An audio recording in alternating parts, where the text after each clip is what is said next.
Hello student, देखते हैं आज कक्षा 11वीं गणित अध्याय 1 का जो समुच्चय है उसकी प्रश्नावली 1.2 इसको हल करना था। इसका इंट्रोडक्शन हमने पिछले वीडियो में पढ़ा।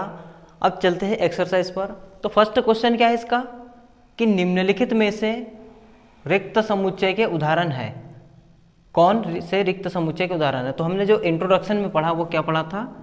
रिक्त समुच्चय, ठीक है, रिक्त समुच्चय पढ़ा था, समान समुच्चय, असमान समुच्चय पढ़ा था, और परिमित समुच्चय और अपरिमित समुच्चय पढ़ा था। ठीक है, रिक्त, समान, असमान, परिमित, अपरिमित पढ़े थे। तो उन्हीं पे बेस ये एक्सरसाइज है, प्रश्नावली है। तो पहला क्वेश्चन क्या है कि निम्नलिखित में से कौन से रिक्त समुच्चय के उदाहरण है? तो कौन से है चेक करेंगे। तो सबसे पहला क्या है? रिक्त समुच्चय का मतलब जिसमें एक भी अवयव ना हो। तो 2 से भाज्य विषम प्राकृत संख्या। सबसे पहले तो विषम प्राकृत संख्या 1, 3, 5, 7, 9, 11 ... तो ये जितने भी नंबर है 2 से डिवाइड नहीं है क्योंकि ये विषम है, ऑड नंबर है। ऑड नंबर 2 से डिवाइड नहीं होता। तो इसका मतलब पहला वाला क्या है? रिक्त समुच्चय है। तो पहला वाला रिक्त समुच्चय है। सेकंड क्या दिया है? सम अभाज्य संख्याओं का समुच्चय। तो सम अभाज्य संख्या कितनी होती है? सिर्फ 1, 2। अभाज्य संख्या जो जिसमें सिर्फ एक का जाए और स्वयं का जाए, और सम में सिर्फ एक है। और जब एक है तो ये रिक्त समुच्चय नहीं है। तो ये वाला जो है रिक्त समुच्चय नहीं है क्योंकि इसमें एक आ रहा है 2, एक नंबर आ गया ना इसमें 2। ठीक है। थर्ड, x एक प्राकृत संख्या है। ठीक है, 5 से छोटा है। x क्या है? 5 बड़ा है, 1 से छोटा है। तो x क्या है? 5 से छोटा है। साथ ही साथ x जो है 7 से बड़ा है। x क्या है? 7 से बड़ा है। तो आप देखो कि 7 से बड़ा है, ठीक है, 1 से क्या है? 7 से बड़ा मतलब 7, 8, 9, 10 इधर जा रहा है। ठीक है, x की वैल्यू इधर जा रही है। और 5 से छोटा है तो 5 से इधर जा रहा है। तो भैया बीच में तो कुछ है ही नहीं। 5 से छोटा भी और 7 से बड़ा भी, तो ऐसा कुछ होता ही नहीं। तो इसका मतलब क्या है? ये 5 है। ऐसी कोई संख्या ही नहीं है जो 5 से छोटी हो और 7 से बड़ी हो। ठीक है, तो ये रिक्त समुच्चय हो गया, एक भी एलिमेंट नहीं है। Last, y such that y किन्हीं भी 2 समांतर रेखाओं का उभयनिष्ठ बिंदु। 2 समांतर रेखा, 2 समांतर तभी कहलाएंगी जब वो मिलेगी नहीं, मतलब उभयनिष्ठ बिंदु। दोनों में कॉमन कहाँ से होगा? जब दोनों समांतर चलिए। तो इसका मतलब ये क्या है? इसमें एक भी हम एलिमेंट नहीं बता सकते, तो ये 5 है। तो पहले क्वेश्चन में हमको क्या मिला कि 2 से भाज्य विषम संख्याओं का समुच्चय, तो ये 5 है, एक भी एलिमेंट नहीं है। सम अभाज्य संख्याओं का समुच्चय, 2 जो होता है सम भी है अभाज्य भी, इसमें एलिमेंट मिल गया, मतलब कुछ तो है का मतलब रिक्त नहीं है वो। x 5 से छोटा और 7 से बड़ा कुछ नहीं होता, तो रिक्त। और 2 समांतर रेखा है, 2 अगर लाइन ऐसे सीधी खींचे, ऐसी सीधी लाइन खींचे तो आपस में कभी क्रॉस नहीं करेगी, मतलब उभयनिष्ठ बिंदु नहीं है। तो ये भी एक रिक्त समुच्चय होगा। तो ये तो हुआ रिक्त समुच्चय पे बेस क्वेश्चन। अब चलते परिमित और अपरिमित पर। क्या है परिमित? किसको कहते हैं? जिनको हम काउंट कर सकते हैं, काउंटेबल नंबर। और अपरिमित जिसको हम काउंट नहीं कर सकते। तो जिसको हम काउंट नहीं कर सकते वो अपरिमित होगा। फाइनाइट नंबर और इनफाइनाइट नंबर। सेट के हिसाब से बात करें तो फाइनाइट सेट और इनफाइनाइट सेट। तो फर्स्ट क्वेश्चन क्या है? वर्ष के महीनों का समुच्चय। सबको पता है कि एक साल में 12 महीने होते हैं और इसको सब लोग काउंट कर सकते हैं। तो ये क्या है? काउंटेबल है। तो ये क्या है? एक परिमित समुच्चय। ठीक है। 1, 2, 3 डॉट। 3 डॉट मतलब इनफाइनाइट तक, तो इसको हम काउंट नहीं कर सकते, ये अपरिमित हो गया। थर्ड वाला काउंटेबल है क्योंकि 1 से 3 डॉट दिए, लेकिन लास्ट की लिमिट दे दिए 100 तक। 100 तक मतलब 100 तक के नाप सकते हैं, तो वो क्या हो गया? परिमित हो गया। ठीक, ये हो गया क्या? परिमित। फोर्थ, 100 से बड़े धन पूर्णांकों का समुच्चय। 100 से बड़े मतलब अनंत तक जाएगा, तो ये क्या हो गया? अपरिमित। हम इसको काउंट नहीं कर सकते। ठीक है, इसको काउंट नहीं कर सकते। 99 से छोटे अभाज्य पूर्णांकों का। 99 से छोटे अभाज्य पूर्णांक तो माइनस तक लेके जाते हैं, लेकिन अभाज्य संख्या हम 2 से ही स्टार्ट करते हैं। 2 से स्टार्ट करते हैं, 2, 3, 5, 7, 11।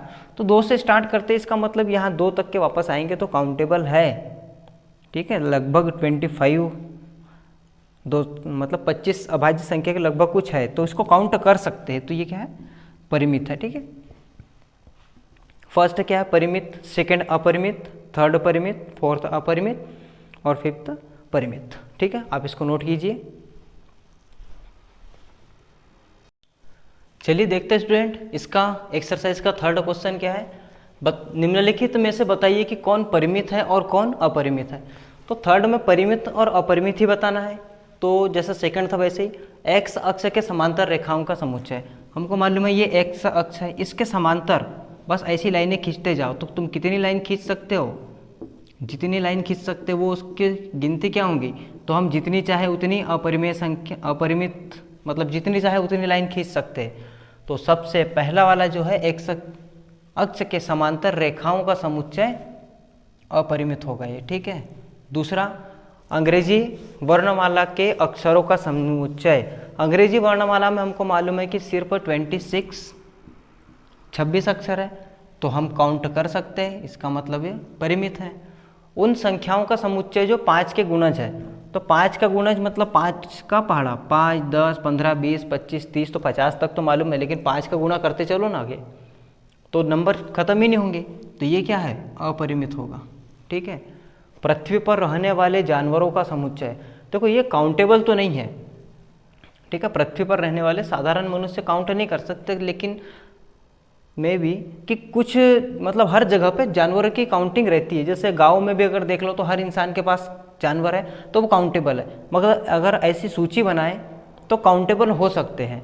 तो इसका मतलब ये परिमित होंगे, जितने भी होंगे 10,000 होंगे, 20,000 होंगे एक क्षेत्र में, तो जैसे एक देश में करोड़ों में होंगे, लेकिन काउंटेबल है। तो पृथ्वी पर रहने वाले जानवरों का समुच्चय परिमित में ही गिनती आएगा, क्योंकि उनको काउंट कर सकते हैं। लास्ट, मूल बिंदु 0 से होकर जाने वाले व्रत, मतलब होकर जाने वाले व्रतों का समुच्चय, ये होता है मूल बिंदु। अगर मैंने यहाँ से एक व्रत बनाया, दूसरा और बनाया, तीसरा और बना लूँ, चौथा और बना लूँ, पाँचवा बना लूँगा, ऐसा छठवां वहीं से बनाऊँगा, सातवां बनाऊँगा, फिर आठवां, मतलब ऐसे मैं मूल बिंदु से अनंत व्रत निकाल सकता हूँ। तो इसका मतलब ये क्या है? अपरिमित हो गया, ठीक है।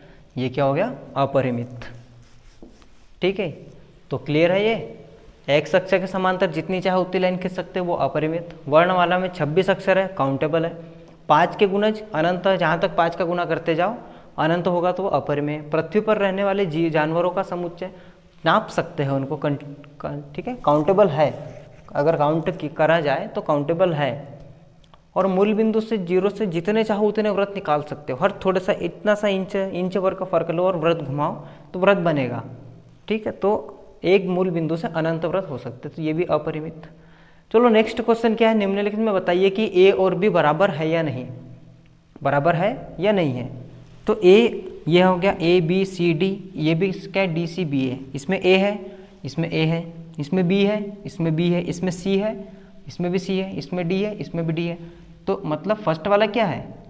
ए इज इक्वल टू बी, बराबर है, ठीक है, बराबर है। दूसरा, 4 इधर है, इधर 4 है, इधर 8 है, इधर भी 8 है, इधर 12 है, इधर 12 है ही नहीं। तो मतलब ए और बी नॉट इक्वल टू, बराबर नहीं है। तीसरा, इधर 2 है, ठीक है, इसको तो पहले रोस्टर फॉर्म में लाओ। एक्स सच दैट एक्स सम धन पूर्णांक है। सम धन पूर्णांक मतलब 2, 4, 6, 8, 10, 12 और ऐसा कंटिन्यू चलता रहेगा। एक्स की वैल्यू 10 के बराबर है और 10 से छोटी है, मतलब 10 रहेगा, बाकी सब खत्म। तो यही है, 2 है, 4 है, 6 है, 8 है, 10 है, ठीक है, वही है, मतलब ए और बी इक्वल है, ठीक है। एक्स सच दैट एक्स, संख्या 10 का एक गुणज है और 10, 15, 20। तो देखो 10 का गुणज रहता तो 10, 20, 30 आता है ना, 15, 25 कहाँ से आए? ये गलत है, तो मतलब ये बराबर नहीं है। 10 के गुणज मतलब 10, 20, 30, 40, 50, 60 ऐसे आता, 15, 20 थोड़ी आएगा ना, 15, 25 थोड़ी आएगा इसमें। तो 2 बराबर है और 2 बराबर नहीं है। ए और ये वाला बराबर है, पहला तीसरा, और दूसरा चौथा बराबर नहीं है, ठीक है। आपको नोट करना है, आप नोट कीजिए। क्या निम्नलिखित समुच्चय युग्म समान है? कारण सहित उत्तर बताइए। मतलब कारण सहित बताना है कि ये दोनों इक्वल है या नहीं। तो देखो फर्स्ट क्या है, ए में 2 और 3 दिया, ये रोस्टर फॉर्म में दिया है, ये समुच्चय निर्माण रूप में दिया है। तो पहले तो समुच्चय निर्माण रूप को हल करो। तो X square plus 5x plus 6 is equal to 0 है। जब हम 10वीं में हमने पढ़ा है पार्ट 2 और पार्ट 4 में, इनको क्या करते हैं हल करेंगे तो 2 हल आएंगे। इसको क्या तोड़ सकते हैं, x plus 3x plus 2x plus 6 is equal to 0, और x कॉमन निकाल लिया तो x प्लस 3, और यहाँ से 2 कॉमन निकाल लिया तो x प्लस 3। दोनों में से x प्लस 3 और x प्लस 2 हो गया। अब जब हम इसका पक्षांतर करेंगे तो x बराबरी से -3 आएगा, या तो x बराबरी से -2 आएगा। तो ये जो b को रोस्टर फॉर्म जो आई वो -2 और -3 आई, और यहाँ पे 2 और 3 दिया, तो मतलब ये बराबर नहीं है। क्यों बराबर नहीं है, क्योंकि इधर क्या लिख सकते हैं b, मतलब या फिर ये लिख सकते हैं कि -2 does not belongs to b, does not belongs to a में -2 नहीं है, इसमें -2 है। और b का लिखेंगे 2 does not belong to b में 2 नहीं है, तो दोनों बराबर नहीं आए। इसका मतलब क्या है, ये गलत है, मतलब समान नहीं है, गलत नहीं, समान नहीं है।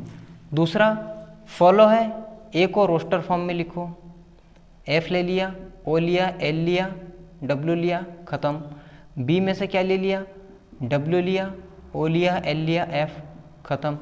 एफ इसमें है, इसका ख़त्म, इसका ख़त्म। ओ दोनों में है, एल दोनों में है, डब्ल्यू दोनों में है, दोनों में बराबर है, ठीक है। तो ये वाला समान है। यह समान क्यों नहीं है, क्योंकि इसमें -2 -3 आता है, इसमें 2 3 आता है।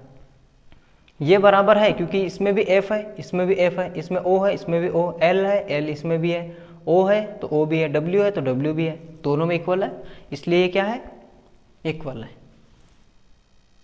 चलिए देखते हैं इस एक्सरसाइज का लास्ट क्वेश्चन है 6। नीचे दिए हुए समुच्चयों में से समान समुच्चयों का चयन कीजिए। तो सबसे पहले ए को देखते हैं। तो ए में क्या है, 2 4 8 12, तो इसमें 2 है, 4 है, 8 नहीं है। इसमें 4 है, 8 है, 2 है ही नहीं। इसमें 2 4 है, 8 नहीं है, तो ए तो किसी के बराबर नहीं आ रहा।